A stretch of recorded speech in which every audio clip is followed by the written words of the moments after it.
Hello, this is John T. Rhapsodes Esquire, purveyor of awesome old-school audio stories, bringing you a spooky but timely story by Nathaniel Hawthorne called Lady Eleanor's Mantle, published in 1838.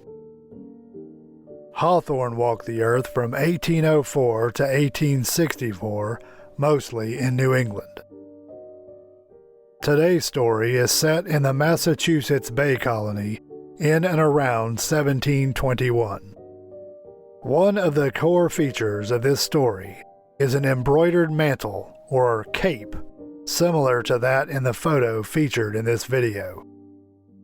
The following narrative will start out somewhat stuffy, but stick through it to see a very obvious and gut-punching parallel some 300 years after the setting of this story. Stay tuned to find out how. Hear the words of old. Lady Eleanor's Mantle by Nathaniel Hawthorne, published in 1838. Not long after Colonel Shute had assumed the government of the Massachusetts Bay Colony in around 1721, a young lady of rank and fortune arrived from England to claim his protection as her guardian. Governor Shute was her distant relative, but the nearest who had survived the gradual extinction of her family, so that no more eligible shelter could be found for the rich and high-born Lady Eleanore Rochcliffe than within the province house of a transatlantic colony. The consort of Governor Shute, moreover, had been as a mother to her childhood, and was now anxious to receive her in the hope that a beautiful young woman would be exposed to infinitely less peril from the primitive society of New England than amid the artifices and corruptions of a court in Britain. If either the governor or his lady had especially consulted their own comfort, they would probably have sought to devolve the responsibility on other hands, since with some noble and splendid traits of character, Lady Eleanore was remarkable for a harsh, unyielding pride, a haughty consciousness of her hereditary and personal advantages, which made her almost incapable of control. Judging from many traditionary anecdotes, this peculiar temper was hardly less than a monomania or obsession with one thing. Or if the acts which it inspired were those of a sane person, it seemed due from Providence that pride so sinful should be followed by as severe a retribution. That tinge of the marvelous which is thrown over so many of these half-forgotten legends has probably imparted an additional wildness to the strange story of Lady Eleanore. The ship in which she came passenger had arrived at Newport, whence Lady Eleanore was conveyed to Boston in the governor's coach, attended by a small escort of gentlemen on horseback. The ponderous equipage, with its 4 black horses, attracted much notice as it rumbled through Cornhill, surrounded by the prancing steeds of a half a dozen cavaliers with swords dangling to their stirrups and pistols at their holsters.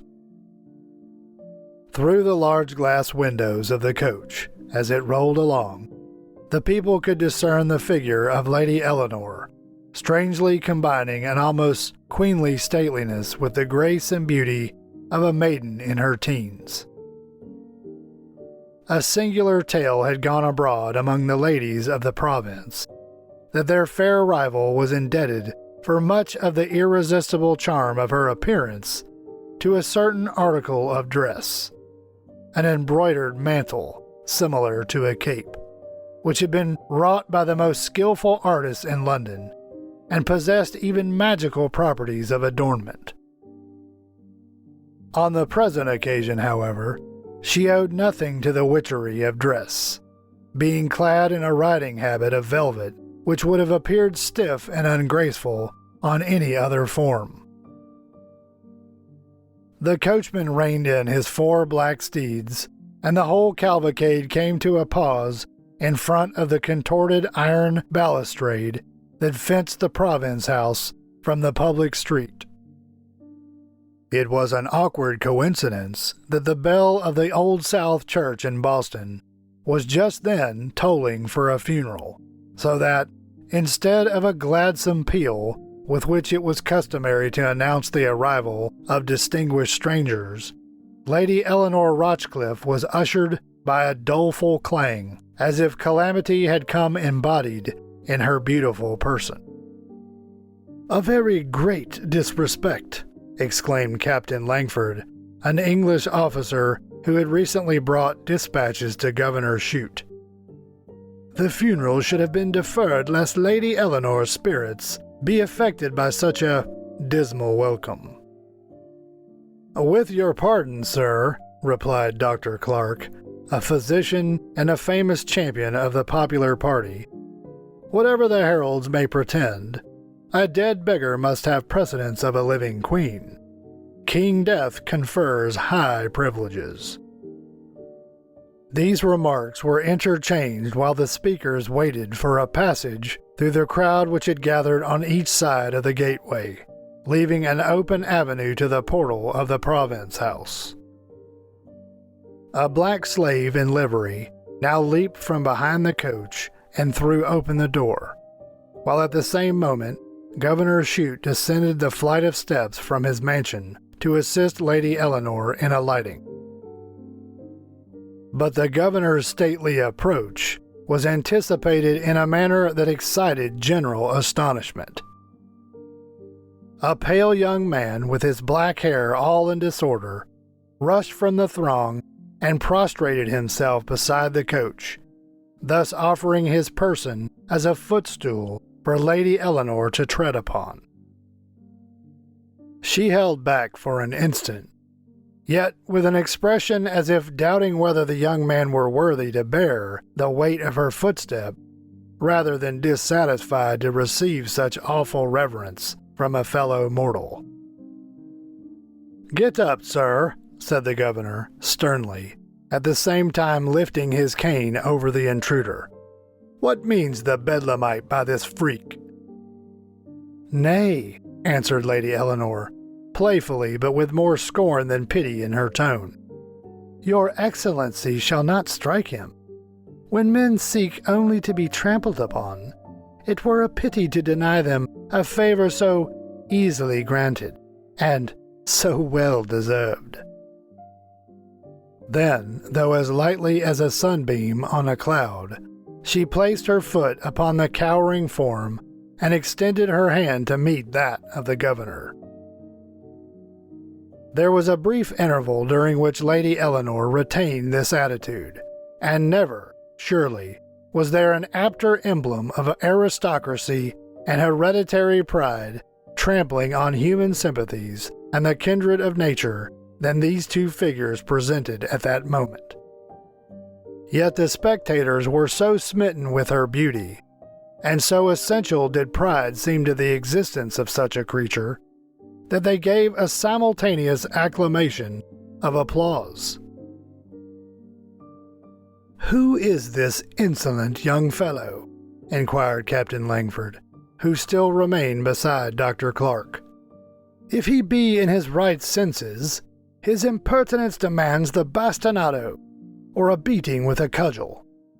If mad, Lady Eleanore should be secured from further inconvenience by his confinement." "His name is Gervase Helwise," answered the doctor, "a youth of no birth or fortune, or other advantages, save the mind and soul that nature gave him, and being secretary to our colonial agent in London, it was his misfortune to meet this Lady Eleanore Rochcliffe. He loved her, and her scorn has driven him mad." "He was mad so to aspire," observed the English officer. "It may be so," said Dr. Clark, frowning as he spoke. "But I tell you, sir, I could well nigh doubt the justice of the heaven above if no form of humiliation ever overtakes this lady who now treads so haughtily into yonder mansion.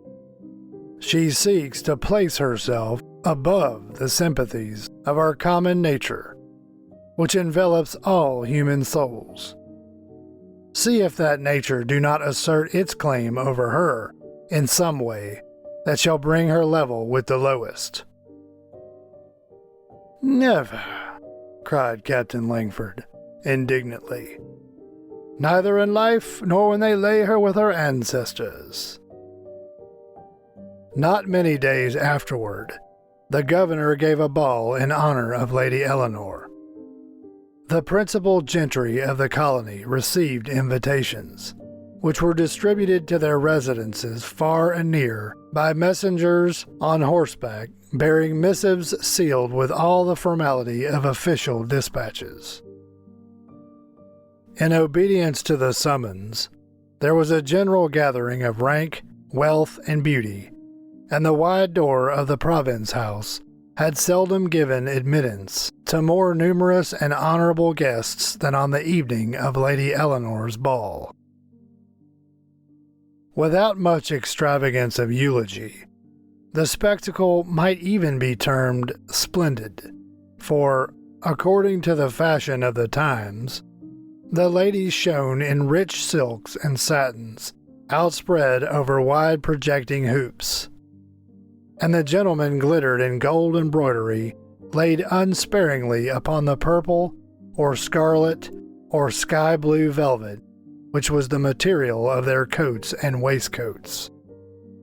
The latter article of dress was of great importance, since it enveloped the wearer's body nearly to the knees, and was perhaps bedizened or adorned gaudily with the amount of his whole year's income in gold flowers and foliage. The altered tastes of the present day, a taste symbolic of a deep change in the whole system of society, would look upon almost any of those gorgeous figures as ridiculous, although that evening the guests sought their reflections in the mirrors and rejoiced to catch their own glitter amid the glittering crowd. What a pity that one of the stately mirrors has not preserved a picture of the scene, which by the very traits that were so transitory might have taught us much that would be worth knowing and remembering. If only that either painter or mirror could convey to us some faint idea of a garment already noticed in this legend, the Lady Eleanor's embroidered cape, which the gossips whispered was invested with magic properties, so as to lend a new and untried grace to her figure each time that she put it on. Idle fancy as it is, this mysterious mantle has thrown an awe around my image of her, partly from its fabled virtues, and partly because it was the handiwork of a dying woman, and perchance owed the fantastic grace of its conception to the delirium of approaching death. After the ceremonial greetings had been paid, Lady Eleanore stood apart from the mob of guests, insulating herself within a small and distinguished circle to whom she accorded a more cordial favor than to the general throng. The waxen torches threw their radiance vividly over the scene, bringing out its brilliant points in strong relief. But she gazed carelessly, and with now and then an expression of weariness or scorn, tempered with such feminine grace that her auditors scarcely perceived the moral deformity of which it was the utterance. She beheld the spectacle not with vulgar ridicule, as disdaining to be pleased with the provincial mockery of a court festival, but with the deeper scorn of one whose spirit held itself too high to participate in the enjoyment of other human souls. Whether or no the recollections of those who saw her that evening were influenced by the strange events with which she was subsequently connected, so it was that her figure ever after recurred to them as marked by something wild and unnatural, although at the time The general whisper was of her exceeding beauty and of the indescribable charm which her mantle threw around her. Some close observers, indeed, detected a feverish flush and alternate paleness of countenance, with a corresponding flow and revulsion of spirits, and once or twice a painful and helpless betrayal of lassitude or weariness, as if she were on the point of sinking to the ground. Then, with a nervous shudder, she seemed to arouse her energies, and threw some bright and playful, yet half-wicked, sarcasm into the conversation. There was so strange a characteristic in her manners and sentiments that it astonished every right-minded listener, till, looking in her face, a lurking and incomprehensible glance and smile perplexed them, with doubts both as to her seriousness and sanity. Gradually, Lady Eleanor's circle grew smaller, till only 4 gentlemen remained in it. These were Captain Langford, the English officer aforementioned, a Virginian planter who had come to Massachusetts on some political errand, a young Episcopal clergyman, the grandson of a British earl, and, lastly, the private secretary of Governor Shute, whose obsequiousness had won a sort of tolerance from Lady Eleanore. At different periods of the evening, the liveried servants of the Province House passed among the guests bearing huge trays of refreshments and French and Spanish wines. Lady Eleanore, who refused to wet her beautiful lips even with a bubble of champagne, had sunk back into a large damask chair, apparently overwearied either with the excitement of the scene or its tedium. And while, for an instant, she was unconscious of voices, laughter, and music, a young man stole forward and knelt down at her feet. He bore a salver in his hand, on which was a chased silver goblet filled to the brim with wine, which he offered as reverentially as to a crowned queen, or, rather, with the awful devotion of a priest doing sacrifice to his idol.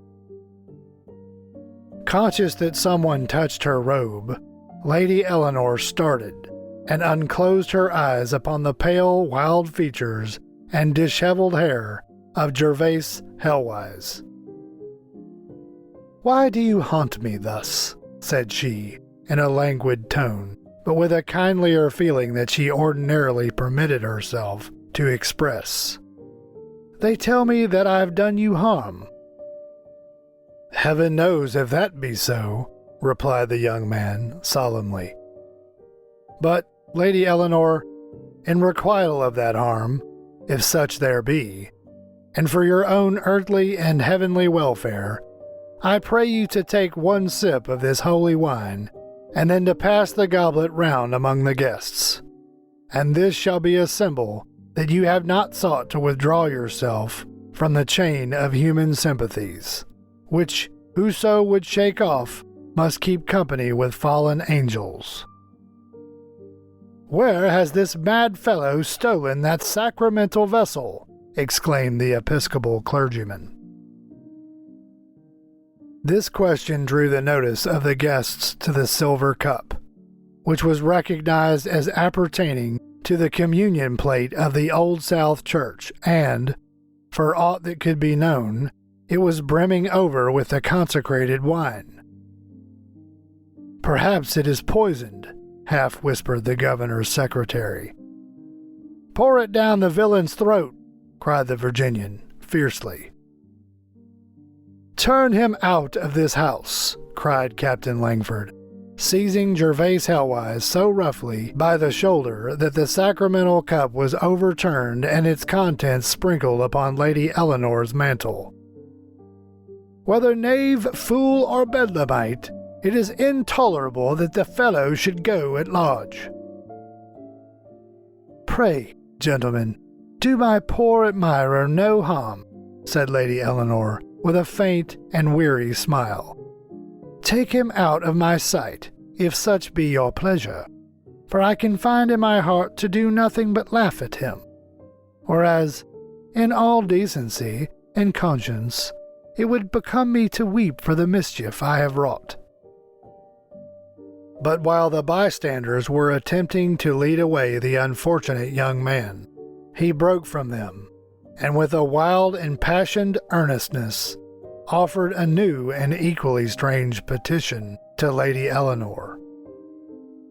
It was no other than that she should throw off the cape, which while he pressed the silver cup of wine upon her, she had drawn more closely around her form, so as almost to shroud herself within it. "Cast it from you," exclaimed Gervase Helwise, clasping his hands in an agony of entreaty. "It may not yet be too late. Give the accursed garment to the flames." But Lady Eleanore, with a laugh of scorn, drew the rich folds of the embroidered mantle over her head in such a fashion as to give a completely new aspect to her beautiful face, which, half hidden, half revealed, seemed to belong to some being of mysterious character and purposes. "Farewell, Gervase Helwise," said she. "Keep my image in your remembrance as you behold it now." "Alas, lady," he replied in a tone no longer wild, but sad as a funeral bell, "we must meet shortly when your face may wear another aspect, and that shall be the image that must abide within me." He made no more resistance to the violent efforts of the gentlemen and the servants, who almost dragged him out of the apartment, and dismissed him roughly from the iron gate of the province house. Captain Langford, who had been very active in this affair, was returning to the presence of Lady Eleanore, when he encountered the physician, Dr. Clark, with whom he had held some casual talk on the day of her arrival. The doctor stood apart, separated from Lady Eleanore by the width of the room, but eyeing her with such keen sagacity that Captain Langford involuntarily gave him credit for the discovery of some deep secret. "You appear to be smitten, after all, with the charms of this queenly maiden," said Captain Langford, hoping thus to draw forth the physician's hidden knowledge. "God forbid," answered Dr. Clark with a grave smile. "And if you be wise, you will put up the same prayer for yourself. Woe to those who shall be smitten by this beautiful Lady Eleanore. But yonder stands the governor, and I have a word or two for his private ear. Good night." He accordingly advanced to Governor Shute, and addressed him in so low a tone that none of the bystanders could catch a word of what he said, although the sudden change of His Excellency's hitherto cheerful visage betokened that the communication could be of no agreeable import. A very few moments afterward it was announced to the guests that an unforeseen circumstance rendered it necessary to put a premature close to the festival. The ball at the Province House supplied a topic of conversation for the colonial metropolis for some days after its occurrence, and might still longer have been the general theme, only that a subject of all-engrossing interest thrust it for a time from the public recollection. This was the appearance of a dreadful epidemic which in that age, and long before and afterward, was wont to slay its hundreds and thousands on both sides of the Atlantic.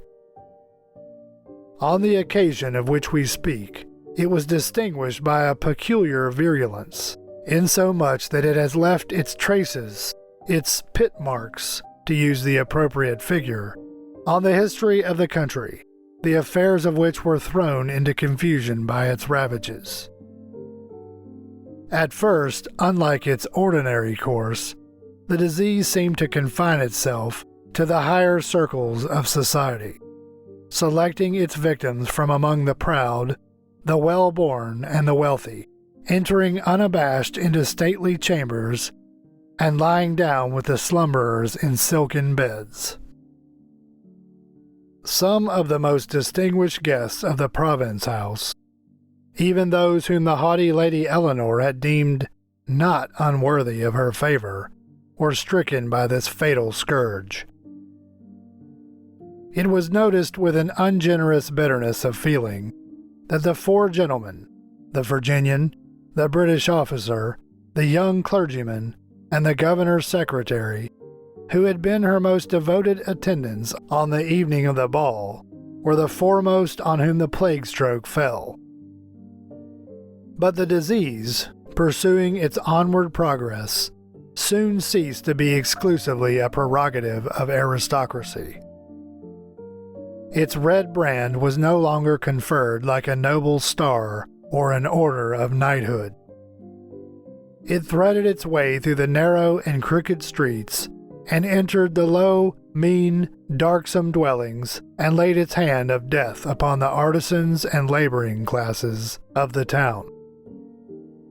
It compelled rich and poor to feel themselves brethren then, and stalking to and fro across the three hills, with a fierceness which made it almost a new pestilence, there was that mighty conqueror, that scourge and horror of our forefathers, the smallpox.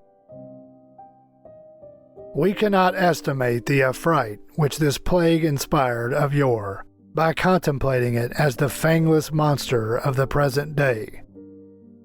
We must remember, rather, with what awe we attach the gigantic footsteps of the Asiatic cholera striding from shore to shore of the Atlantic and marching like destiny upon cities far remote which flight had already half depopulated. There is no other fear so horrible and unhumanizing as that which makes man dread to breathe heaven's vital air lest it be poisoned, or to grasp the hand of a brother or friend lest the grip of the pestilence should clutch him. Such was the dismay that now followed in the track of the disease or ran before it throughout the town. Graves were hastily dug, and the pestilential relics as hastily covered, because the dead were enemies of the living, and strove to draw them headlong, as it were, into their own dismal pit. The public councils were suspended, as if mortal wisdom might relinquish its devices now that an unearthly usurper had found his way into the ruler's mansion. Had an enemy's fleet been hovering on the coast, or his armies trampling on our soil, the people would probably have committed their defense to that same direful conqueror who had wrought their own calamity and would permit no interference with his sway. This conqueror had a symbol of his triumphs. It was a blood-red flag that fluttered in the tainted air over the door of every dwelling into which the smallpox had entered. Such a banner was long since waving over the portal of the Province House, for thence, as was proved by tracking its footsteps back, had all this dreadful mischief issued. It had been traced back to a lady's luxurious chamber, to the proudest of the proud, to her that was so delicate and hardly owned herself of earthly mold, to the haughty one who took her stand above human sympathies, to Lady Eleanore.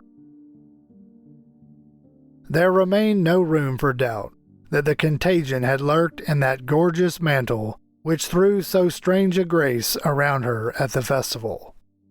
Its fantastic splendor had been conceived in the delirious brain of a woman on her deathbed, and was the last toil of her stiffening fingers, which had interwoven fate and misery with its golden threads.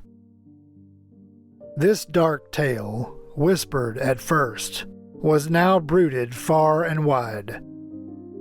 The people raved against the Lady Eleanore, and cried out that her pride and scorn had evoked a fiend, and that between them both this monstrous evil had been born. At times their rage and despair took the semblance of grinning mirth, And whenever the red flag of the pestilence was hoisted over another and yet another door, they clapped their hands and shouted through the streets in bitter mockery, "Behold, a new triumph for the Lady Eleanore!" One day, in the midst of these dismal times, a wild figure approached the portal of the province house, and, folding his arms, stood contemplating the scarlet banner, which a passing breeze shook fitfully, as if to fling abroad the contagion that it typified.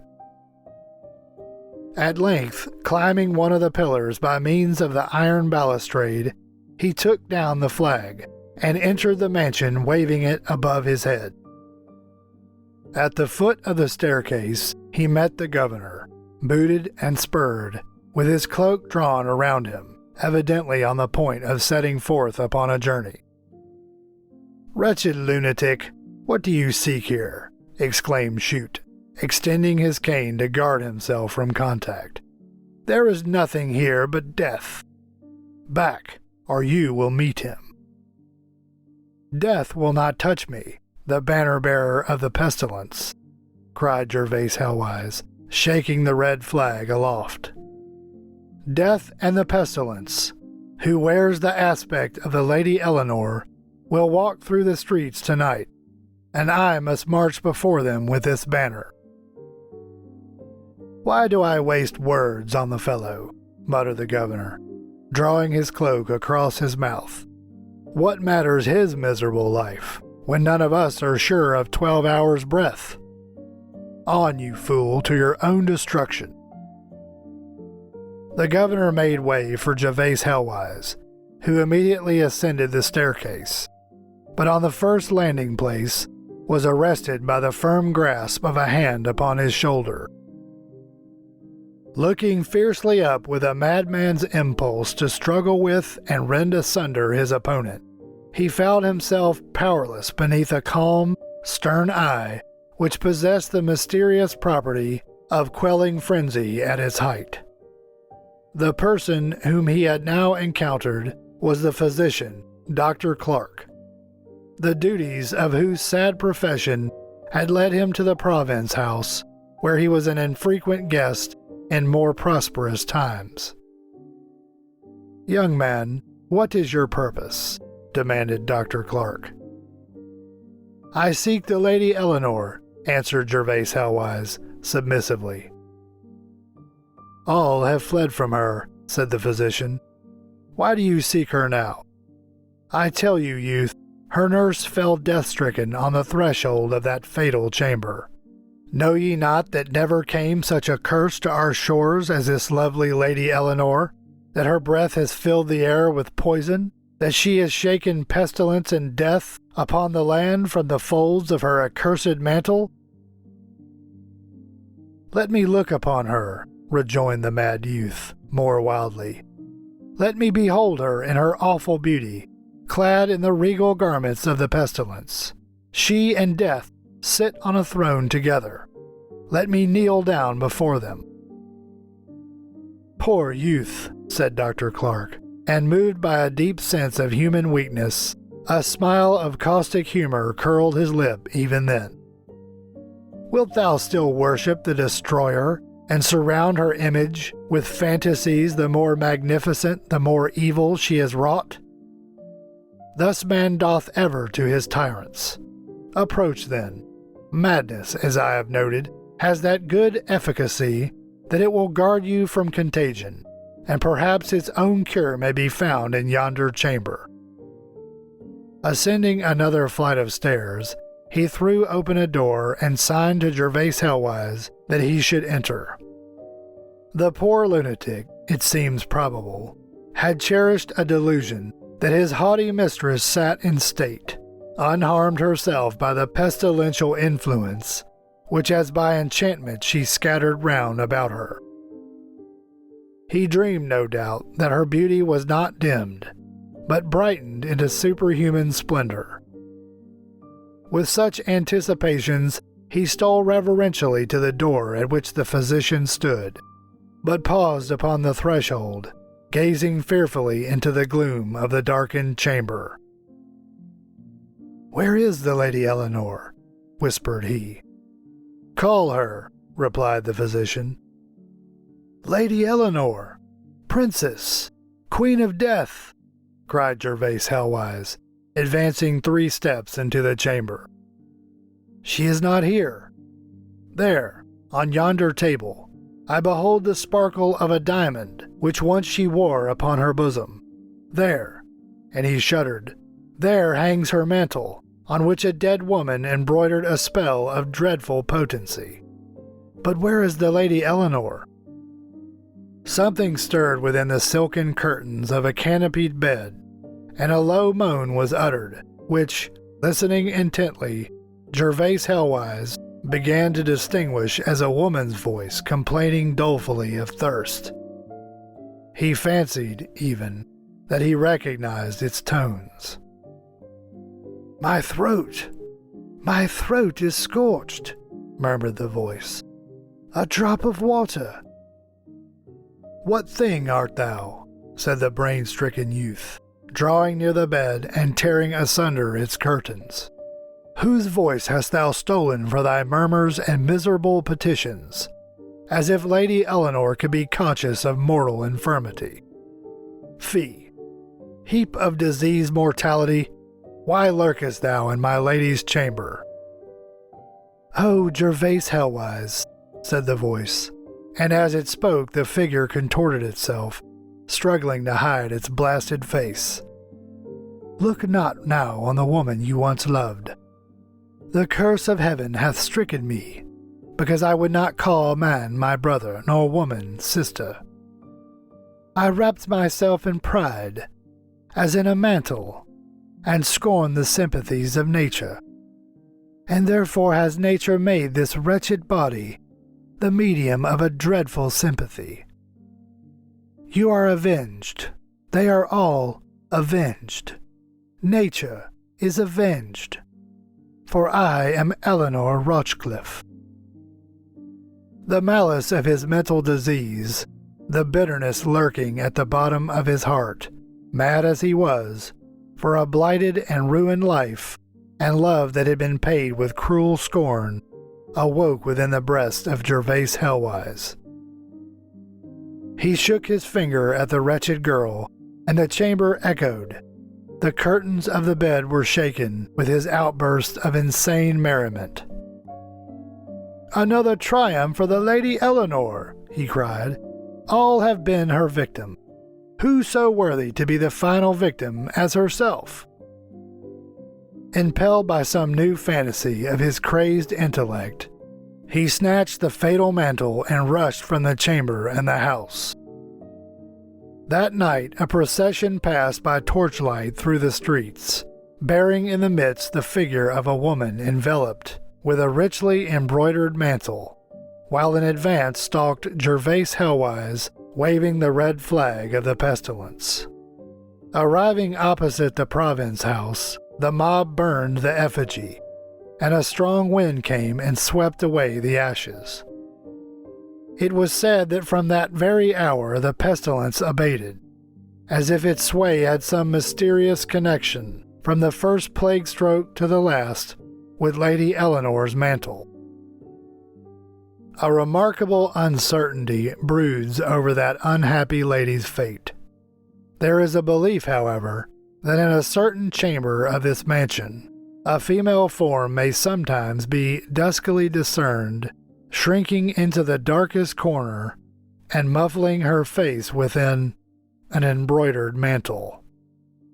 Supposing the legend true, can this be other than the once proud Lady Eleanore? And that concludes Nathaniel Hawthorne's 1835 story called Lady Eleanor's Mantle. Lots of lessons in this one, am I right? This is John T. Rhapsodies Esquire, purveyor of awesome old-school audio stories. Thank you for listening. If you enjoyed this story and would like to hear more, please help me earn the warm embrace of Mr. and Mrs. YouTubes who look with loving favor upon those channels whose listeners faithfully subscribe, like, comment, click the notification bell, and share the videos with their friends so that they too can hear the words of old.